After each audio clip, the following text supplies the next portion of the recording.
Hit the ground running with the most revolutionary personal training program ever developed. The National Academy of Sports Medicine, the #1 choice for fitness professionals, makes it quick, easy, and affordable to learn on the go. Be your own boss and start transforming lives from 9 to 99 with the all-new certified personal training program only at NASM.org.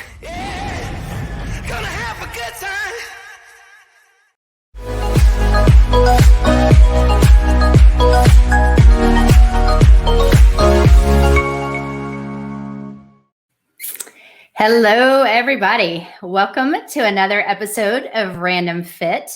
I am Wendy Batts, and I am here today with my wonderful co-host, Mr. Ken Miller. Ken, how are you today? Great. Thank you, Wendy. How are you? I'm just living a dream. I'm telling you, every day. That's right.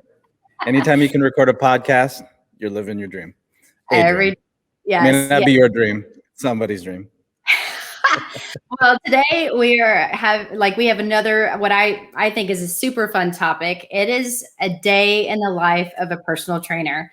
And I know, Ken, you and I, we often get asked like, oh my gosh, how is it to be a trainer? And tell me what you went through to become a trainer. And it must be so fun because, you get to wear random workout clothes every day, and you get to just talk to people, and you get to throw up weights and work out like 24/7. And it's really not like that. No, it's a lot harder than, well, I don't say it's harder. There are more steps than people realize when it comes to being a personal trainer.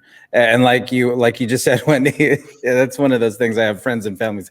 Hey, you just want to train because you can't stand being behind a desk, and you don't want to wear business professional clothes, which is absolutely true.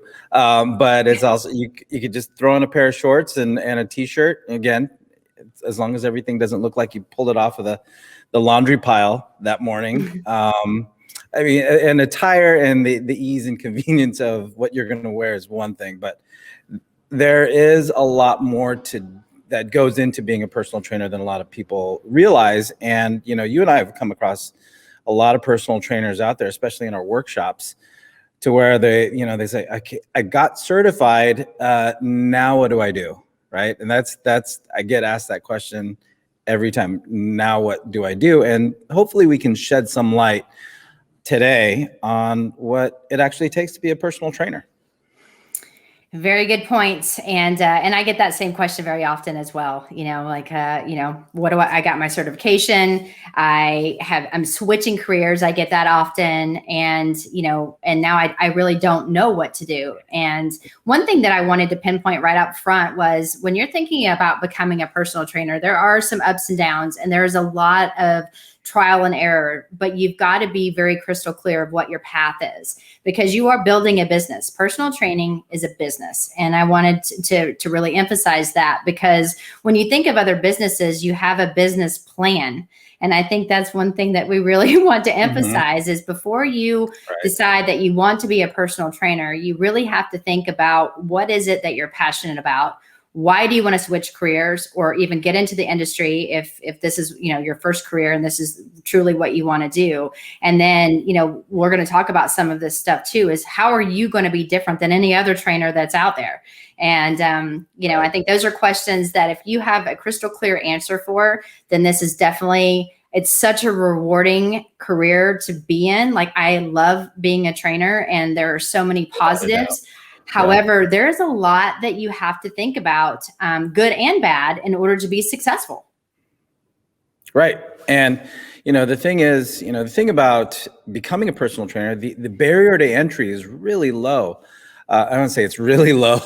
You're not just going to, send out a check and then they send you a certificate, although there are those things out there as far as certifications go, unfortunately. But, the first barrier that you need to actually get over is passing a certification exam. And one of the things that that we need to look at is if, like you mentioned, Wendy, if someone's coming over from a different career or different set of skills, you've come across it. I've come across accountants, engineers, people along those lines, that aren't in the human movement or the biological sciences, and now they have to learn anatomy, physiology, human movement science, and then with the optimum performance training model, we have to talk about the assessments and program design, and of course the aspect of behavior change. So those are skills that, or genres of information that personal trainers have to learn and understand as a professional. I mean, it's practical information, but to pass the test, at least with what we teach at the National Academy of Sports Medicine, these are the things that you have to know in order to pass the test. So when I say low barrier entry, it's not like you have to go to a 4-year university. At least here in the United States, you can't go to you don't have to go to a 4-year university, get your degree in exercise science related field, and then become a personal trainer. I know a lot of other countries have different levels of education that you need to become a personal trainer, licensing and things like that. But here in the United States, that's you get the information, pass the test, and now you're a personal trainer. So that's the first thing you got to go through. And from an education standpoint, for a lot of people, that's more challenging than others. Yeah, and that's just it. When you go through an accredited program such as NASM, I mean, it does take some time. You can't just say, okay, I'm just going to read this book and I'm going to understand it. There is a lot of practical application that you must do. There's a lot of things that you need to plan for, and you need to practice, just like with anything else that you do in this world. Like, you can't just say, okay, I'm going to be able to read this information and then I'm going to be able to look at somebody's movement and I'm going to be able to design the perfect program. It really takes a lot of time, a lot of education, and a lot of money. And, once you do become certified, you have to maintain your continuing education. You want to continue to stay up on, the things that are out there, whether it's new modalities or tools or people that are bringing new things into the industry. You have to see, does that resonate with what you're doing with your clients? Is it going to better you? Is it something that you can implement into your programming? And so, to your point, Ken, I mean, yes, it's great that so many people are coming over. They're switching careers because they do see the value in it. But, one thing that I wanted to touch on next too is, I kind of mentioned it jokingly in the very beginning that people are like, oh, but you get to be in the gym. And I mean, and you kind of said it best. I mean, you said, yes, all day, every day. And that is true. And so, when you get to go and you're not in the training, like a personal trainer, and you're not working in a gym 24/7, you get to go to the gym to kind of, take your mind off of things, kind of unload, and actually do things to benefit your overall health or performance or whatever you're in the gym to go and do. When you're a trainer, you're in the gym, that is your place of business. And so oftentimes people forget that, when you're working all day, every day with clients, and you have to put in the hours, one of the last thing you want to do is stay at the gym to do your own workout, and you need to practice what you preach. And so, it's one of those things too, that, it's just, if you're thinking about what you do and all of a sudden it's like, okay, now in order to make yourself feel better, you got to stay at your job and then stay another hour or two when you just want to go into it, have different a different scenery. I know what I ended up doing is I switched gyms. I would work out, in one gym, but then I would work in another. And I just needed a change. And, so you want to also keep that in mind as well.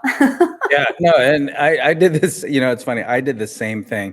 And at that point in time, I was working with, a gym chain in San Diego. And what I would do is I would train my clients in the morning, train my clients in the evening. When you talk about long days, I had four clients in the morning, 4 clients in the evening. But in the middle of the day, instead of working out at my facility, because I was also a manager at the time, if there were any problems or questions, they'd obviously go to me. So I would never have any reprieve from getting questions from the sales staff, from personal trainers, from the members on the workout floor. So from that standpoint, I never had a quiet moment to myself to where I can actually get a workout. So I had to go down the street, 2 exits down, and get my workout there, where the only person I knew was the fitness manager down there. So we would chop it up, but I'd get my workout and then go back, because when I was in my facility, there's never a moment of quiet to where I can actually have the workout that I wanted. So from that vantage point, yeah, you're in there. It feels like 24/7, during the workday. But you can't lose yourself in your job, which happens a lot with personal trainers. So that's where burnout starts to come into play. But it's something that you see quite a bit, unfortunately, more often than not.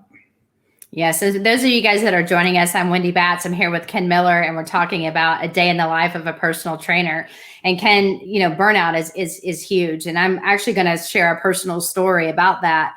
I started my career working in a physical therapy facility, and I was very, very fortunate to work with a lot of professional athletes and sports teams.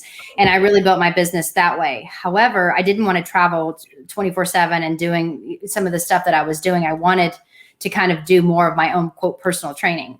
And so I started at a facility, and I had set specific hours and days, and this is what I wanted to work and when I wanted to work. These are the hours and the days that I wanted to work. And I had that in my mind based on how much I wanted to personally make in a year. And that's how I came up with what I thought was going to be best for me.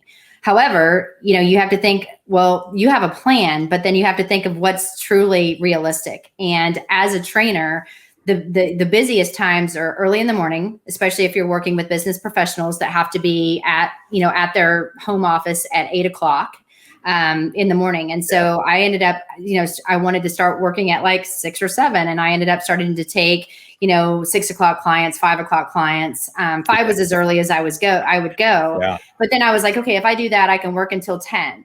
Well, then you got to think about the moms that want to come in and they drop their kids off at school and they wanted the 8 o'clock, 9 o'clock, 10 o'clock hours.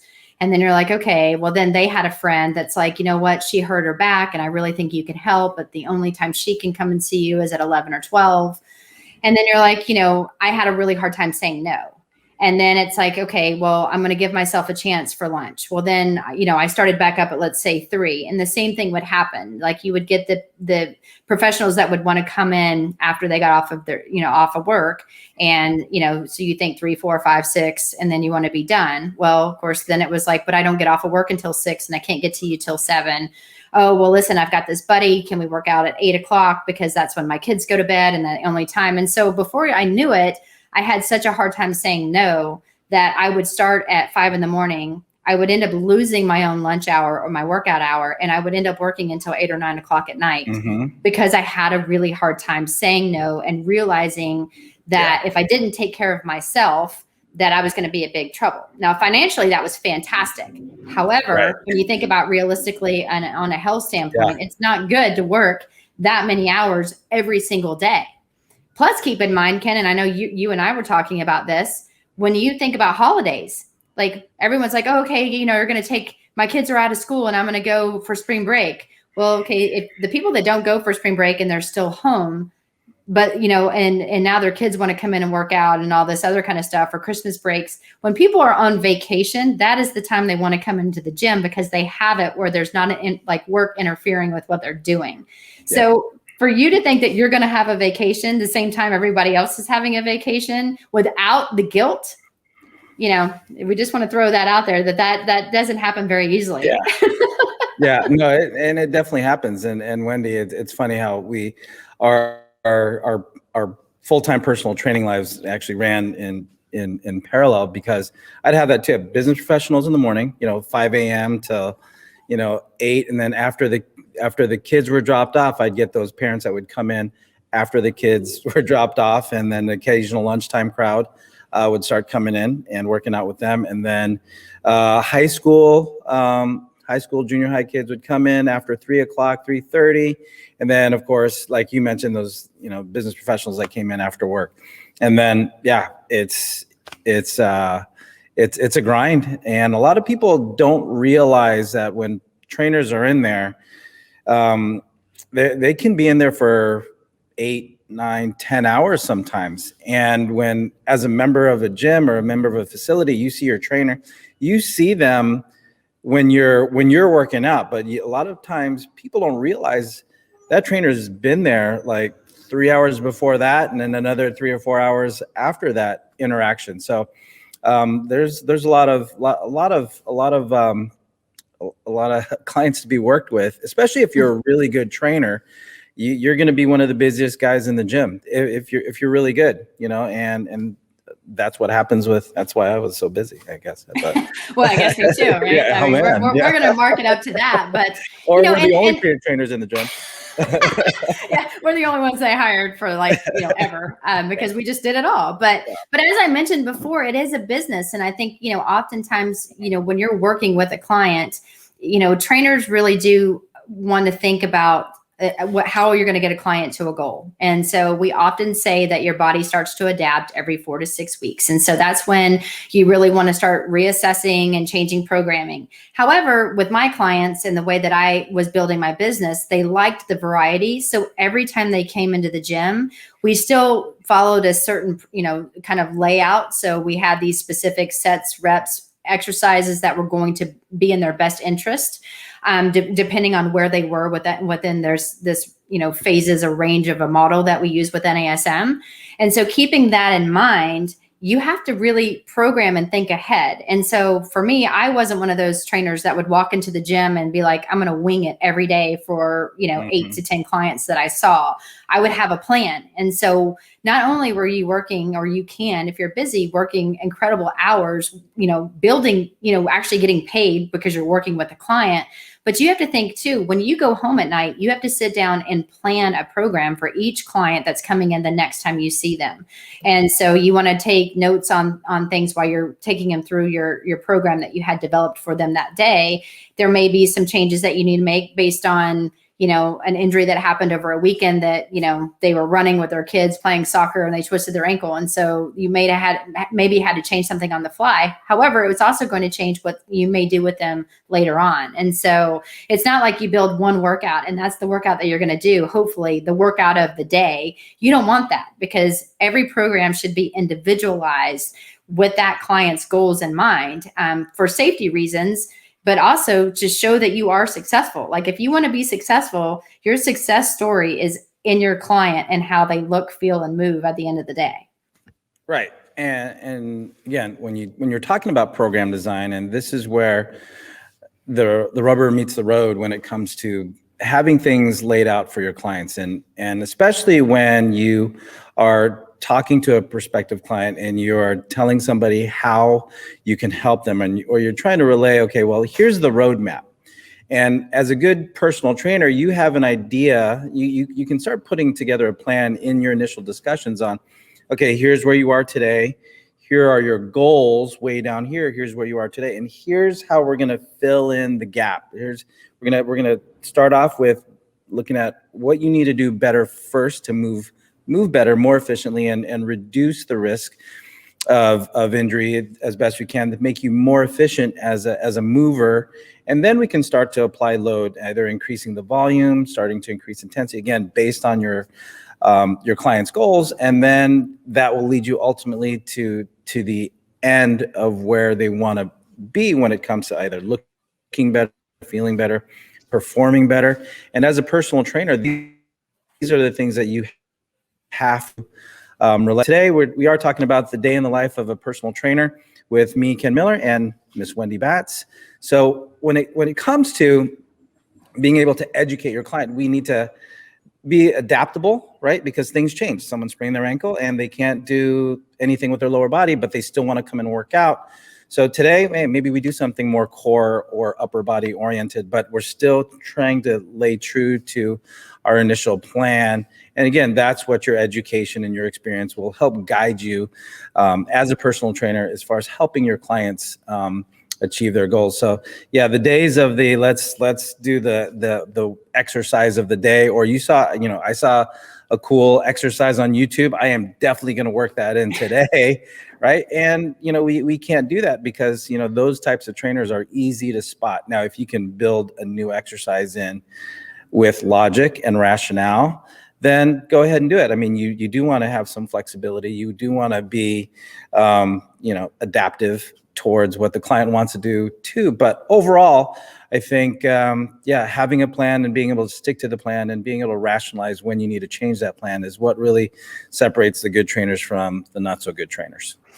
You bring up a great point. And there are good trainers out there that, really want to change the world and change everyone. That was me. I wanted to fix everyone that came in, because everyone that came to me seemed to like have a problem, something hurt or something, they weren't getting faster. They didn't get bigger. So when I say that it came with a problem, that was a problem to them, that they really wanted to change their appearance or how they felt. And so, on top of having a plan and being able to design programs, it's oftentimes, one of the things that if you're not really good at sales, it's hard for trainers to say, okay, based on your assessment and based on your goals, it's going to take me approximately, 2 to 3 months based on what I'm seeing on your compensations and stuff like that. I mean, granted, you're going to make it obviously less, techie to your client. However, then you have to ask for a sale. You're going to say, okay, you know what? I think ideally I want you to come and see me 2 to 3 times a week. So you've got to get these clients to commit. So you have to be able to build rapport very quickly. You have to show them the need for you. I mean, they're there, so they know that they need you. However, when you start to put a price tag on things, there's oftentimes where people will start to negotiate. I'm like, you know what? You don't negotiate for that pair of shoes that you just bought. Like, the price is the price. And, and so it's like, I don't understand how some people feel like, I can negotiate my price when I can't. I mean, unfortunately, the price is what it is. However, the amount of sessions or something like that, you're going to have to talk about, maybe you don't come in quite as often, but you're going to have to commit on your own. Yep. So there is a lot of, you've got to be able to strategize. You've got to be able to talk and be realistic with people. Because, if somebody comes in and says, you know what, I've got a wedding and I want to lose 30 pounds, but the wedding is in, 5 weeks, that's not realistic. It's not safe. It's not healthy. It's like, okay, why are you saying that? Is there a scale at the door? And if you don't weigh a certain amount, you can't get in the door. Like, you need to find out like pain points. So as a trainer, you have to understand that. And then once they commit to you, you 100% have to be focused and committed to that individual, because they are paying premium money to spend time with you. And so just realize, as a client, if you have a good trainer, they should 100% be focused on your movement pattern, your exercise selection. They should be professional at all times, off of their phone. And it truly is about you. Right. And yeah, I mean, 100%, because they're paying for your time, or you're paying for their time, however you want to say that, but they're paying you for your time. Yeah, okay, that's what I meant. So in the beginning of this podcast, we talked about education, right? And we also mentioned continuing education. And to be a good personal trainer, again, you need to have the skill set, the knowledge, the know-how, how to assess, program design, fundamentals. But a lot of trainers don't realize that when it comes to their skill sets, sales, marketing, presentation, all of that stuff is a part of that. So one of the things that trainers don't do enough is that they don't get enough sales training or presentation or basically, how do you put yourself out there? So I highly suggest to personal trainers that when it comes to becoming a personal trainer or building their business, that they get some of the soft skills as far as being professional, but also, the other parts of having some kind of style of presentation. For every person out there, there is a way of presenting. There's a certain side. You have those guys, you kind of compare them to car salesmen, right? The hard seller, the guy that's like, no one's walking out of here unless a contract is signed, right? and those are the ones you just, that's one of those personas that makes trainers scared of the aspect of sales. But as you said, Wendy, it's just, you got to talk to people, you got to present to them how you're going to help them, place value in your skill sets, and give them the faith that, you're in it for them. Right, you're there until the end, and until they reach their goals, you're going to do whatever you need to do. But getting continuing education, not just on programming, program design, how to help people of that particular niche that you're trying to work with, but also how do you present, how do you sell, what is your format and style of motivating people to work with you. So With continuing education, one of the things I tell personal trainers to do is to get some sales training. Everybody, I mean, you're always selling concepts and ideas, right? When I talk to my 10-year-old daughter, it is a sales job. I need to convince her, you need to get to bed by 8 o'clock. That's the sales job.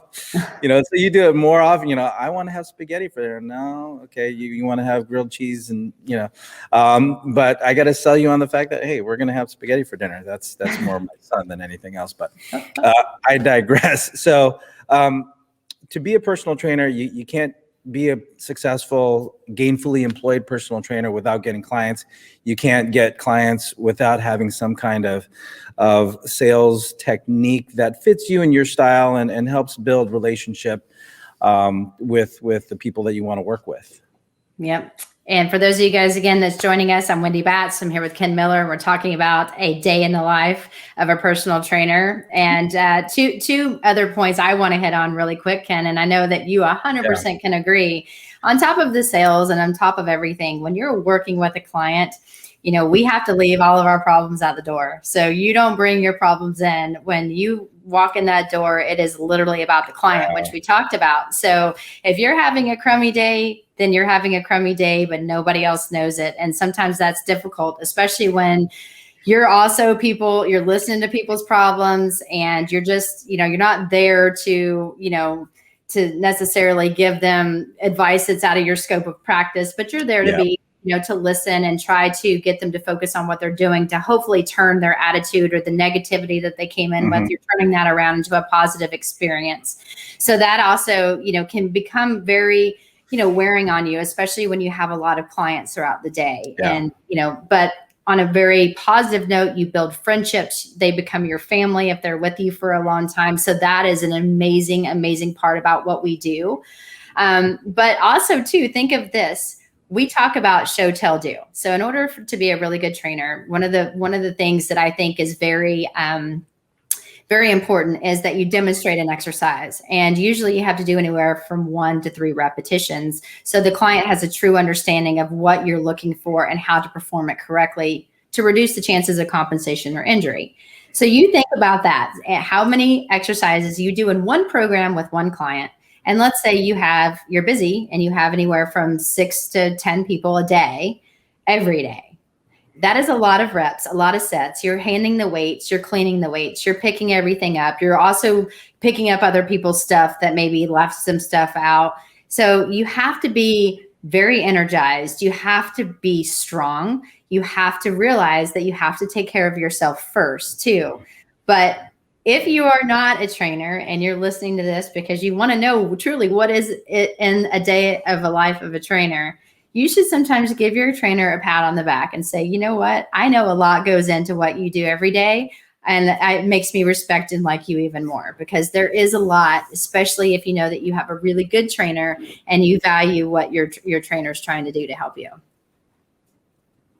Right. And again, you mentioned it earlier. You have a lot of trainers that are out there now that changed careers.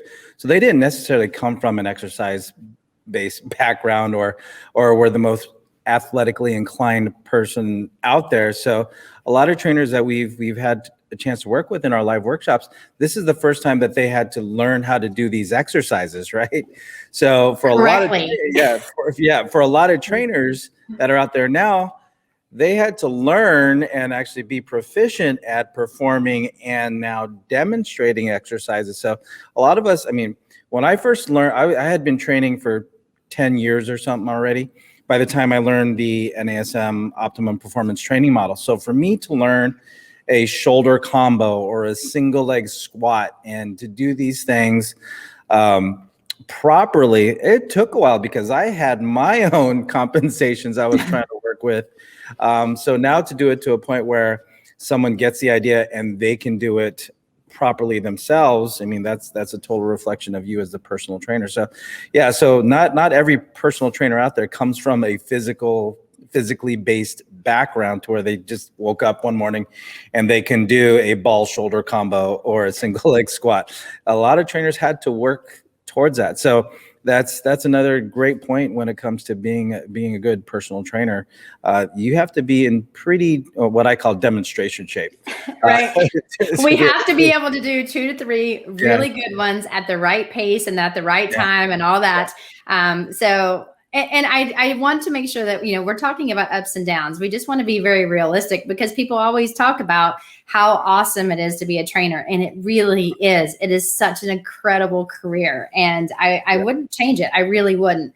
It's just a lot of times when I talk about, I've got to be up at 3:30 in the morning because I've got to be work by 4:30 or 5 because I have to write a couple more programs because I fell asleep last night.